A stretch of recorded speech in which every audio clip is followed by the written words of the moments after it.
Okay.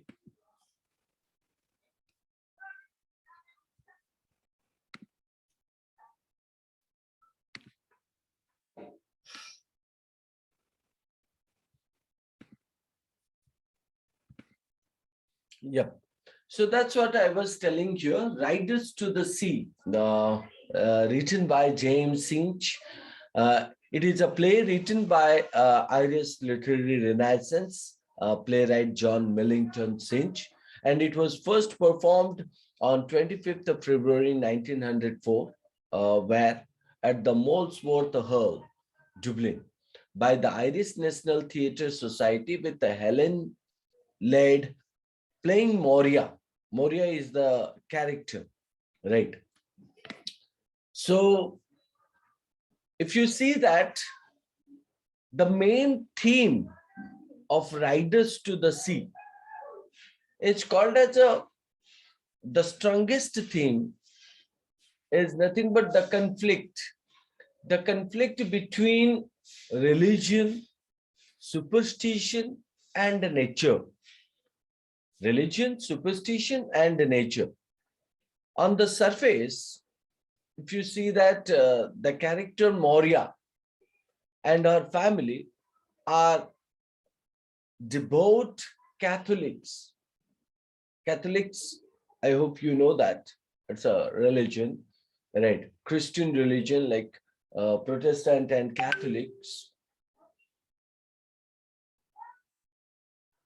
are devout Catholics. The most important thing to Moria is the return of Michael's body so he can have a proper Catholic funeral, right? Now, obviously, you get into the confusion like uh, how do we come into the middle of it? See, when we are talking about Riders to the Sea, it's a one-act play,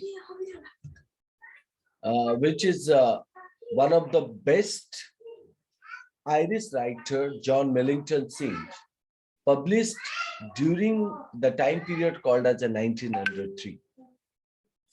And this particular was published in 1901 or 1904 after 1 year. So Riders to Sea is set in the Aran Islands, Aran, Aran Islands. So Aran Islands is somehow called as off the coast of Ireland, and it is based on a story Synge heard there. Tell means a story, right? That he heard there. So this particular one-act play won critical acclaim as one of dramatic literature's greatest one-act plays. So if you look into this, remember certain important key points or important points like Riders to the Riders to the Sea is a one-act play written by John Millington Synge. Third is called as published in 1903 and produced in 1904. Right. It is set the plot, right? The plot is set in the Aran Islands of the west coast of Ireland, and it is based on a story that John Millington Synge heard there, and based on that story, right? So what he did, now he won critical acclaim, right, for the one of dramatic literature's greatest one-act play. So what is this one-act play actually? If you see that the play the play focuses on Moria, an old woman who has lost to the sea, all the male members of her family. So please do remember that how that one-act play started. The play focuses on the main character, protagonist of the um, uh, play, is Moria. So he is an old woman, right? Or called as an old woman who has lost to the sea all the male members of her family except Bartley, Bartley, Bartley. So who is Bartley? The last of her six sons, right? So in the course of the play, he too also drones. He too also drones. So this is what is called as the one act play. So what James Synge did in this, he in full John Millington Synge, who was born in April 6, 1871, from the place called as Rathfarnham, near Dublin, Ireland. So what he did actually means he was a poetic dramatist and having a great power to portray the means bad rural conditions, bad or rural conditions of the Aran Islands and the Western Irish seaboard with a sophisticated decorative or craftsmanship. So if you talk about this writer, James Synge, so studying at Trinity College, Dublin, right, and at the Royal Irish Academy of Music in Dublin, St. Synge continued studies from 1893 to 1897 in Germany, Italy, and France. In 1894, he discontinued or abandoned his plan to become a musician and instead concentrated on languages and literature. So he met William Butler Yeats, W.B. Yeats, while studying at the Sorbonne in Paris in 1996.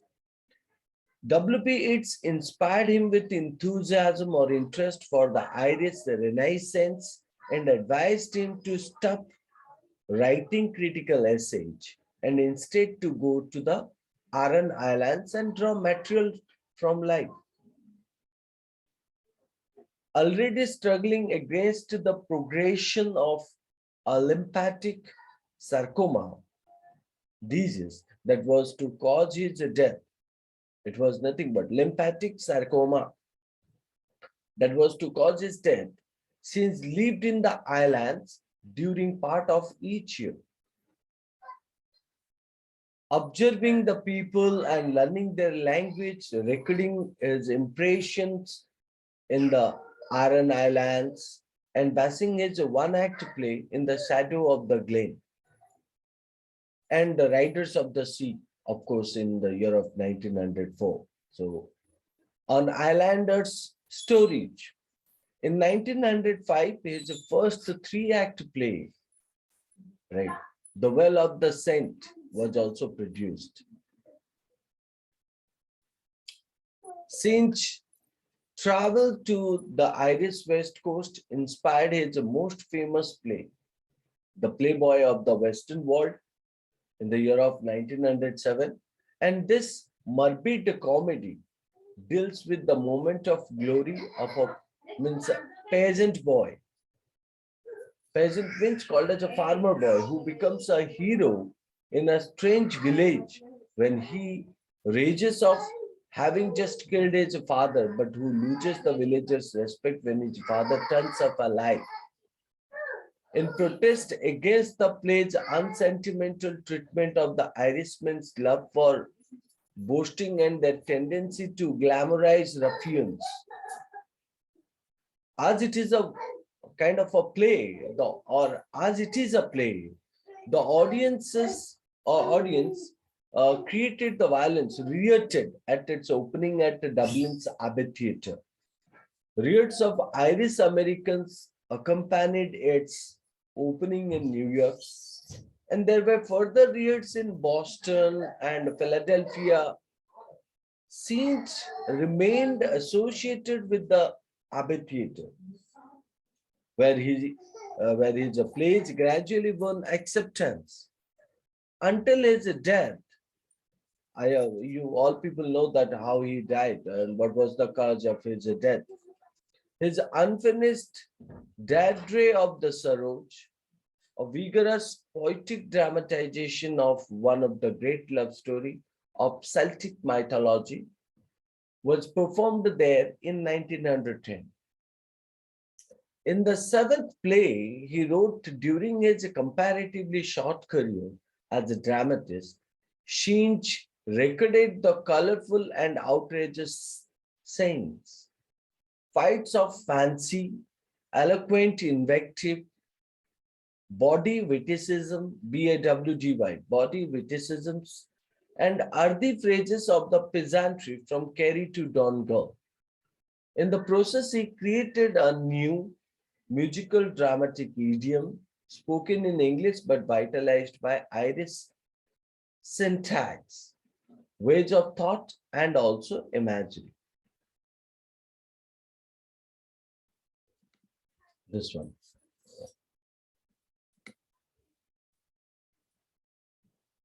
Riders to the Sea by James Synge. We'll go for the introduction and then after we will follow into it. So, Riders to the Sea by James Synge, the original book that we are going to read here. So, introduction. It must have been on Synge's second visit. Is it visible, guys? Sir. Okay. Yes, sir. It must have been on Synge's second visit to the Aran Islands that he had the experience out of which was wrought what many believe to be his greatest play. The scene of Riders to the Sea is laid in a cottage on Inisman. It's called as Irishman, or it's written in that Inisman. The middle and most interesting island of the Aran group. While Synge was on Inisman, the story came to him of a man whose body had been washed up on the faraway coast of Donegal, and who, by reason of certain peculiarities of dress, was suspected to be from the island.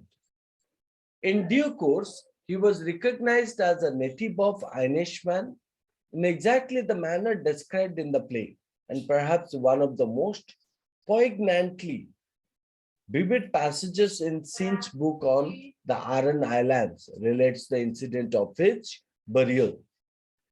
The other element in the story which Synge introduces into the play is equally true. Many stories of second sight are to be heard among Celtic races. In fact, they are so common as to arouse little or no wonder in the minds of the people. It is just such a story which there seems no valid reason for doubting that Synge heard and that gave the title Riders to the Sea to his play. It is the dramatist's high distinction that he has simply taken the material which lay ready to his hand and by the power of sympathy woven them with no modification into a tragedy which for dramatic irony and noble pity has no equal among its contemporaries.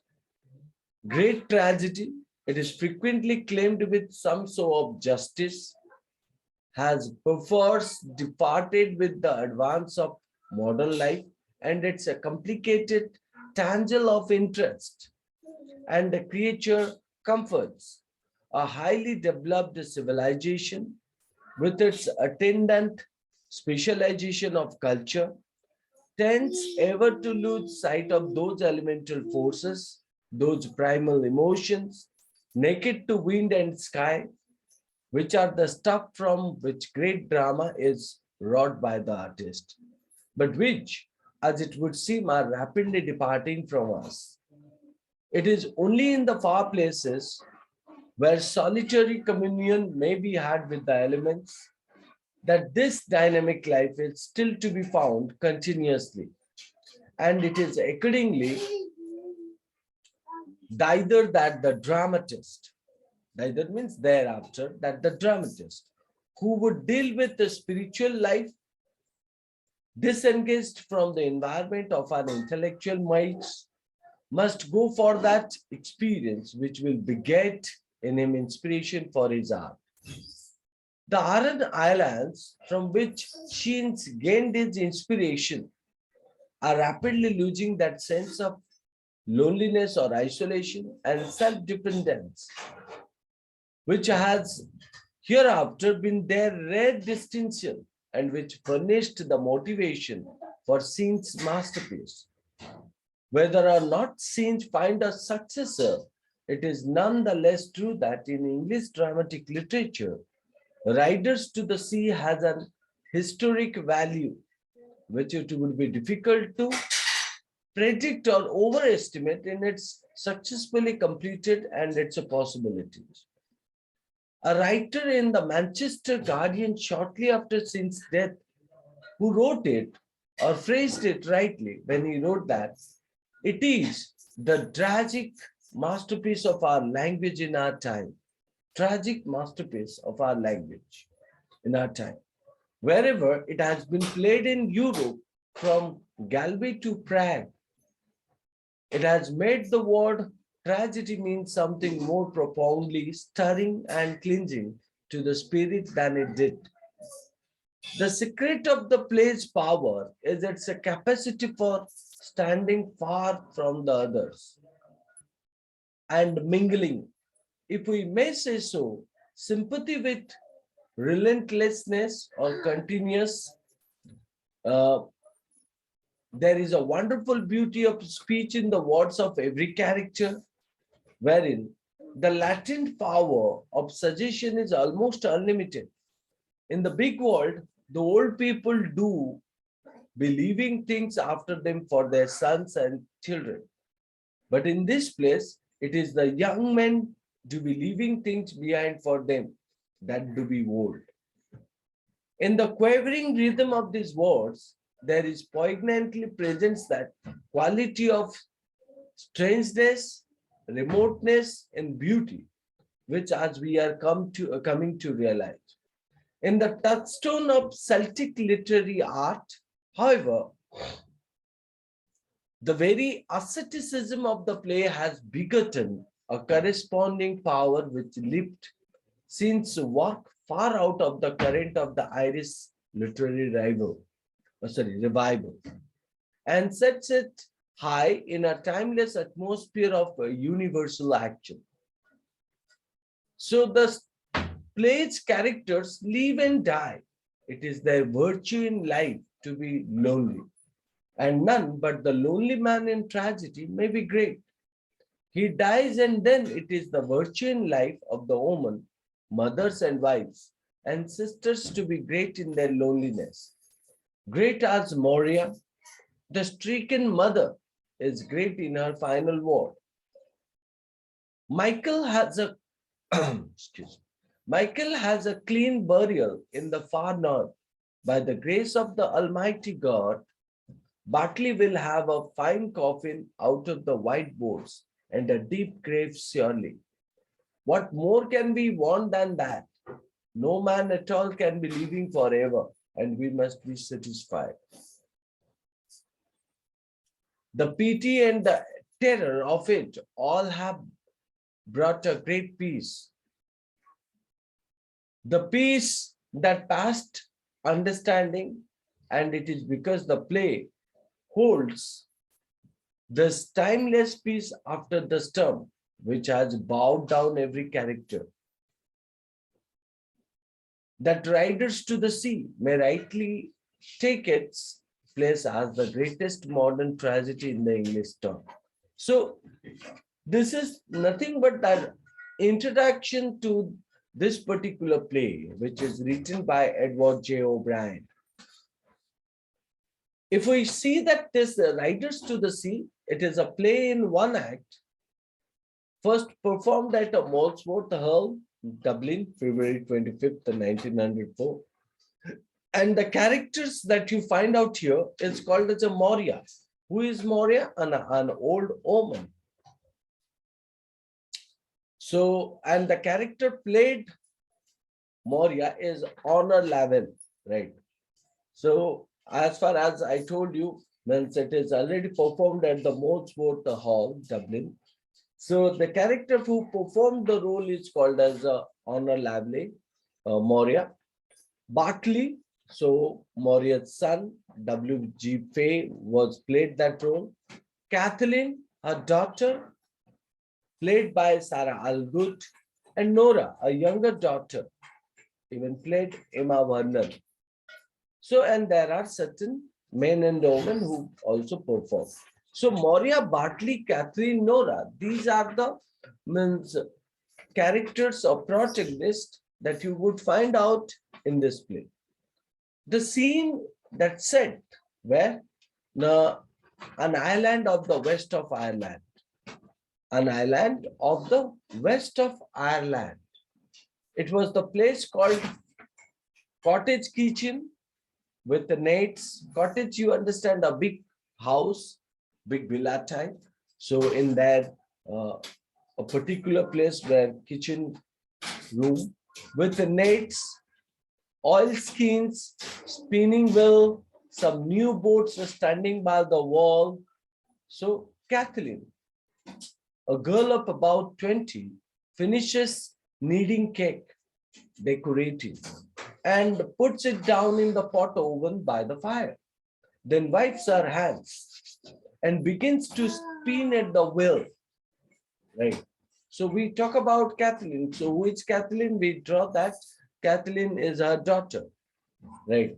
Even we also find out to Nora, a young girl, so who is also younger daughter of Moria, puts her head in at the door. So Nora, the dialogue continues. Nora, in a low voice, where is she? Kathleen, she is lying down. God help her and maybe sleeping if she is able. Right. Nora comes in softly and takes a bundle from under her shawl. Kathleen, spinning the wheel rapidly. What is it you have? Nora, the young priest is after bringing them. It is a shirt and a plain stocking were got of a drowned man in Donegal. Kathleen stops her wheel with a sudden movement and leans out to listen. So here you would find out the conversation between Nora and Kathleen, right? So they were having a kind of a discussion and they were pointing that what these two girls were doing, right? Nora, we are finding, we are to find out if it's a Michael's they are. Sometime herself will be down looking by the sea. Kathleen, how would they be Michael's? Nora, how would he go the length of that way to the far north? Okay, so I'll do one thing. I'll allow each one of you to take the part of it, and what you're supposed to do means you're supposed to read the character presented here. Jyoti, you do the job of Nora, and Sonali, you play the role of Kathleen. Am I audible? Yes, sir. Yeah, go ahead. Jyoti and Sonali. Play the role Nora and Kathleen and read that. And wherever you don't need to read the character like Nora and Kathleen, you simply have to read what? The dialogues of yours. Right. And wherever the brackets are there, I will read for that. Yes, go ahead, Jyoti. So I'll be Nora. Yeah. The young prince says, he's known the like of it. If it is Michael's they are, says he. You can tell her, sir, he's got a clean burial by the grace of God. And if they are not his, let no one say a word about them. for she'll be getting her death, says he, with crying and lamenting. The door which Nora half closed is blown open by a gust of wind.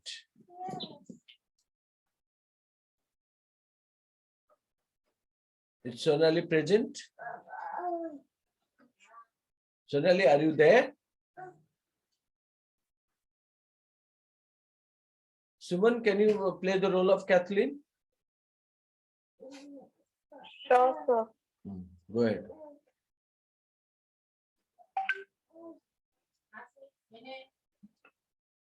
Looking out anxiously. Looking out anxiously, did you ask him, would he stop apparently going this day with the horses to the Galway fair? I won't stop him, says he, but let you not be afraid. Herself does be saying prayers half through the night, and the Almighty God won't leave her destitute, says he, with no son living. Is the sea bad by the White Rocks, Nora? Middling bad, God help us. There is a great roaring in the west, and it's worse it will be getting when the tides turn to the wind. She goes over to the table with the bundle.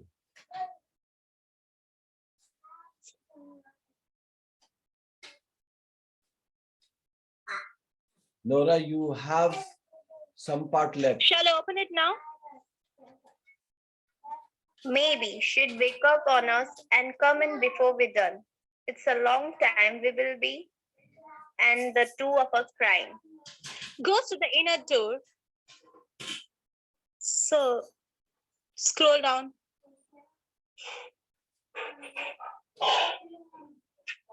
Yeah. Goes to the inner door and listens. She is moving about on the bed. She'll be coming in a minute. Give me the ladder, and I will put them up in the turf loft the way she won't know of them at all. And maybe when the tide turns, she will be going down to sea. Would he be floating from the east? They put the ladder against the gable of the chimney. Kathleen goes up a few steps and hides the bundle in the top loft. Moria comes from the inner room. Now, I'll just tell Moria, right? Who would be Moria? Yes, Smriti, can you play the role of Moria? Yes, sir. Looking at Kathleen and speaking fearlessly, isn't it tough enough you have for this day and evening? There's a cake baking at the fire for a short space, Sorry? and Batley will want it when the tide turns if he goes to Connemara. Connemara. Okay. Nora picks up Connemara. the turf and puts it round the pot oven. Sitting down on a stool at the fire, he won't go this day with the wind rising from the south and west. He won't go this day, for the young priest will stop him surely. He'll not stop him, mother. And I heard Eamon Simon and Stephen Fitty and Colin Sean saying he would go. Rising itself. He went down to see would there be another boat sailing in the week, and I'm thinking it won't be long till he's here now, for the tides turning at the green head and the hooker tackling from the east. I hear someone passing the big stones. Looking out, he's coming now and he's in a hurry. Okay, Bartley. So, means Saswati Dev, are you there? Yes, sir. Can you play the role of Bartley? Sure, sir. Comes in and looks around the room, speaking sadly and quietly. Where is the bit of new rope, Kathleen? Was bought in Connemara? Coming down. Give it to him. Nora, it's on a nail by the whiteboard. I took it up this morning, for the pig with the black feet was eating it. Giving him a rope? Is that it, Bartley? You would do right to leave that rope, Batley, hanging by the boards. Bartley takes the rope. It will be a wanting in this place. I am telling you, if Michael is washed up tomorrow morning or the next morning or any morning in the week, for it's a deep grave, will make him by the grace of God. Beginning to work with the rope, I have no halter the way I can ride down the mare, and I must go now quickly. This is the one boat going for 2 weeks or beyond it, and the fare will be good fare for horses, I heard them saying below. It's a hard thing they will be saying below if the body is washed up and there's no man in it to make the coffin. And I have to give a big price for the finest white boats you would find in Connemara. She looks around at the boards. How would it be washed up, and we after looking each day for 9 days, and a strong wind blowing a while back from the west and south? If it wasn't found itself, that wind is raising the sea, and there was a star against the moon, and it rising in the night. If it was 100 horses or 1,000 horses you had itself, was the price of 1,000 horses against a sun where there is no only one sun only. Working at the halter to Kathleen, let you go down each day and see the ship are in jumping in on the rye, and if the jobber comes you can sell the pig with the black feet if there is a good price going. How would the like of her get a good price for a pig? To Kathy, if the west wind holds with the last bit of the moon, let you and Nora get a breed enough for another cock for the kelp. Its heart set will be from this day with no with no one on it, but one man to work. Its heart set will surely the day we are drowned with the rest. What say will I leave and the girls feed me, and I am the old woman looking for the bread. Bartley lays down the halter, takes off his old coat, and puts on a newer one of the same planet. Bartley. To Nora, is she coming to the pyre? She's passing the green head and letting for her sails. Getting his purse and tobacco, I'll have half an hour to go down, and you'll see me coming again in 2 days, or in 3 days, or maybe in 4 days if the wind is bad. Turning round to the fire and putting her shawl over the head, isn't it a hard and cruel man won't hear a word from an old woman, and she holding him from the sea? Is the life of a young man to be going on the sea, and who would listen to an old woman with one thing and she saying it over? Taking the halter, I must go now quickly. I'll ride down on the red mare, and the grey pony I'll run behind me. The blessing of God on you. Okay, I think we will keep till this, right? It's already 12:08. So what we will do, we'll continue from here, Moria, right?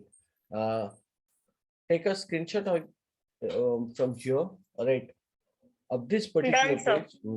So we will resume from here only, right, in the next class onwards. And please do remember that those who played the role today, they will also do the same role in the next class also, right? So fine, we'll move here. We will meet in the next class. Till then, bye-bye. Thank you. Bye. Thank you, sir. Bye, sir.